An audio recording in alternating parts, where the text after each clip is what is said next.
नमस्कार। आज हम एक दिलचस्प वाकये की बात कर रहे हैं। हाँ। 14 जून 2025 को एक ब्रिटिश रॉयल नेवी का F-35B स्टील्थ फाइटर जेट वो केरला में तिरुवनंतपुरम में उतरा। हाँ, सुना था इसके बारे में। इमरजेंसी लैंडिंग थी शायद। बिल्कुल। वजह बताई गई कि हिंद महासागर में मौसम खराब था और फ्यूल भी कम हो गया था। तो वो अपने aircraft carrier HMS Prince of Wales पर वापस नहीं जा पाया। अच्छा, तो काफी नाटकीय रहा होगा। हाँ, और हमारे पास ना इसी घटना का विश्लेषण करने वाला एक सोर्स है। ठीक है। तो आज हम यही समझने की कोशिश करेंगे कि हुआ क्या था, भारतीय वायुसेना यानी IAF की क्या भूमिका थी इसमें। हाँ, ये जानना जरूरी है। और सबसे बड़ा सवाल जो उठा कि क्या भारत ने वाकई में मतलब स्टील्थ विमानों को पकड़ने का कोई तोड़ निकाल लिया है। ये बड़ा सवाल है। चलिए इसी की पड़ताल करते हैं जरा। जरूर।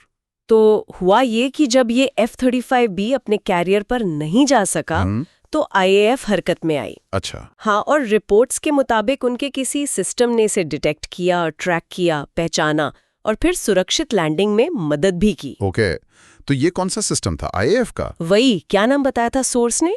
कुछ कमांड एंड कंट्रोल सिस्टम। हाँ, वो IAF का integrated air command and control system है। ISECS कहते हैं उसे। ISECS, हाँ। आप इसे समझ लीजिए कि ये भारत के पूरे एयर स्पेस की निगरानी का एक तरह से नर्व सेंटर है। मतलब सब कुछ जुड़ा हुआ है, रडार, सैटेलाइट। बिल्कुल। जमीनी रडार, हवा में मौजूद AWACS, सैटेलाइट फीड्स, सब कुछ, ये सब मिलकर पूरी तस्वीर बनाते हैं।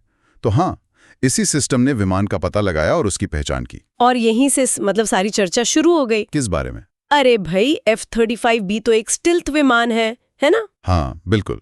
उसे डिजाइन ही इसलिए किया गया है कि वो रडार की पकड़ में आसानी से ना आए। तो जब IAF ने कहा कि भाई हमने इसे डिटेक्ट और आइडेंटिफाई किया, तो बस पूरी दुनिया में बात फैल गई कि क्या भारत के पास कोई ऐसी नई टेक्नोलॉजी आ गई है जो स्टेल्थ को भी देख सकती है। हाँ, ये सवाल उठना तो लाजमी था, क्योंकि F-35 जैसे विमानों का जो रडार क्रॉस सेक्शन होता है, मतलब रडार पर उनकी जो छाप बनती है, वो बहुत छोटी होती है। बहुत कम? हाँ, बहुत कम। तो सामान्य रडार के लिए तो उन्हें पकड़ना वाकई मुश्किल माना जाता है। तो फिर इसे पकड़ा कैसे? क्या सच में कोई नई तकनीक थी IAF के पास या कुछ और बात थी? यहीं पर कहानी में एक, आप कह सकते हैं, एक ट्विस्ट आता है, या शायद एक सामान्य सी बात जिसे नजरअंदाज किया जा रहा था। अच्छा, वो क्या? देखिए, ये जो स्टेल्थ विमान होते हैं ना, F-35 जैसे, जब ये शांति काल में उड़ते हैं, हाँ, खासकर जब अपने बेस से दूर हों या मित्र देशों के आसपास या फेरी फ्लाइट पर हों, तो अक्सर सुरक्षा कारणों से इन पर एक चीज लगाई जाती है जिसे लूनेबर्ग लेंस कहते हैं। लूनेबर्ग लेंस, ये क्या होता है? पहली बार सुन रही हूँ। ये दरअसल रेडार रिफ्लेक्टर होते हैं, छोटे उपकरण।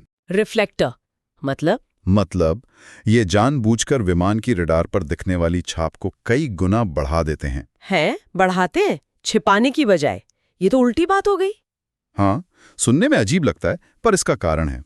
सोचिए, अगर आप शांति काल में पूरी तरह अदृश्य होकर मित्र देश के एयर स्पेस में उड़ रहे हैं, हाँ, तो एयर ट्रैफिक कंट्रोल आपको कैसे देखेगा? हाँ, या उस देश की वायुसेना आपको कहीं गलती से खतरा ना समझ ले? बात तो सही है। इसीलिए ट्रेनिंग के दौरान या एक जगह से दूसरी जगह जाते समय या फिर ऐसी इमरजेंसी स्थितियों में इनका इस्तेमाल काफी आम है। ये एक तरह की स्टैंडर्ड ऑपरेटिंग प्रोसीजर है। ओह, तो आप कह रहे हैं कि हो सकता है उस F-35B पर भी ये लेंस लगे हों? बिल्कुल, इसकी संभावना बहुत ज्यादा है। खासकर जब वो इमरजेंसी में था, मौसम खराब था, तो अपनी लोकेशन बताना उसके लिए जरूरी था। अच्छा। और अगर उस पर ये रिफ्लेक्टर लगे थे, तब तो IAF के ICCS जैसे आधुनिक सिस्टम के लिए उसे डिटेक्ट करना कोई मतलब क्रांतिकारी बात नहीं हुई। हाँ, तब तो वो अपेक्षित ही था। बिल्कुल, ये उस सिस्टम की क्षमता जरूर दिखाता है, लेकिन ये युद्ध की स्थिति में बिना रिफ्लेक्टर वाले फुली स्टेल्थ मोड वाले विमान को पकड़ने से बहुत अलग बात है। समझ गए।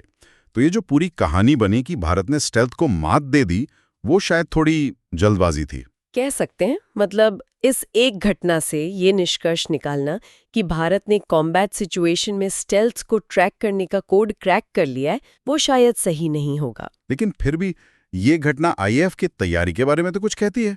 ये जो IACCS सिस्टम है, ये कितना सक्षम है? हाँ, ये जरूर कहती है।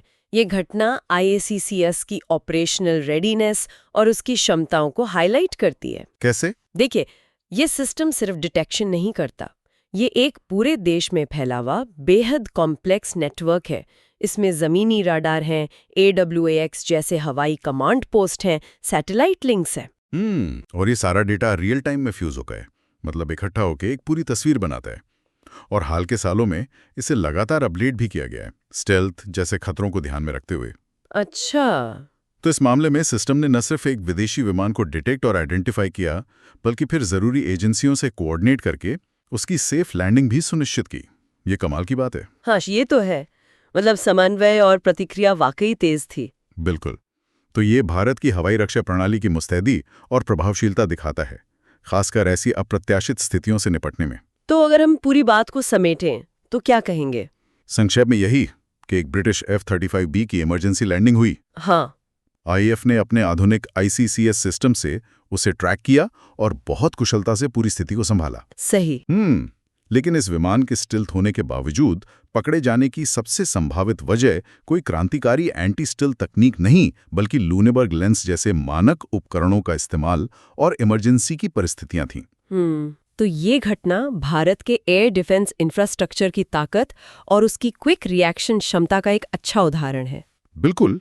भले ही ये लड़ाकू हालात में स्टिल्थ को हराने का अकाट्य प्रमाण न हो, ये दिखाता है कि भारत का एयर स्पेस मैनेजमेंट और निगरानी तंत्र कितना मजबूत है। ठीक है, तो जाते जाते एक सवाल सोचने के लिए। हाँ। जिस तरह से दुनिया भर में स्टिल्थ टेक्नोलॉजी बढ़ रही है और ज्यादा देश इसे अपना रहे हैं, ये सच है। तो भविष्य में अगर वाकई कोई टकराव की स्थिति बनती है, तो इन विमानों का भरोसेमंद तरीके से पता लगाने के लिए देशों को सिर्फ पारंपरिक रडार पर निर्भर रहने के बजाय और किन नई तकनीकों या सेंसरों या शायद रणनीतियों पर काम करना होगा? ये बहुत अहम सवाल है। मतलब सिर्फ रडार के भरोसे नहीं रहा जा सकता।